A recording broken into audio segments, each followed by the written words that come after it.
So David, one of the things that we hear so much when we're talking with directors is their concerns about IT. What's your advice? How would you do it effectively? And also, what does IT mean to you? It's certainly a board responsibility to ensure that management is focused on what are the emerging technologies in their industry, where are the new competitors coming from. So you got to ask a lot of questions about that to make sure your leadership team is really cognizant of what's moving in the technology space. You know, I think the experience of having looked at a lot of companies and how they use it and how they use it to improve their businesses is probably more important than somebody that's just actually been a CIO or run a technology shop. It's more how you apply that technology is where the board, I think, gets involved. Yeah, it's interesting because when you look at today, I mean, do you know how your employees are using Facebook? And it's like, it's very simple, Marion, we don't let them use Facebook at the office. Yeah.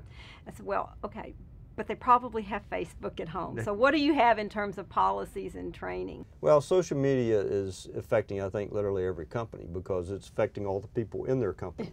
The primary function of a board there, though, is to know how the company's using it. First of all, how do you train and educate your people on the proper use of it, because it does have a lot to do with your reputational risk if it's used in the wrong way.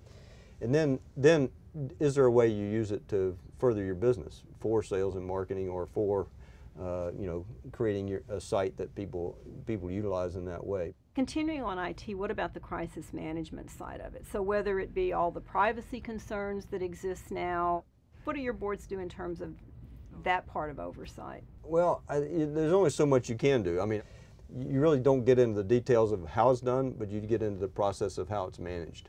You touched on, and maybe if you'd expand just a little bit more about how the responsibilities for overseeing IT get allocated among, you know, again, that's another big, is it the full board responsibility? Is it the audit committees? Are you seeing any, you know, separate committees being set up specifically for IT?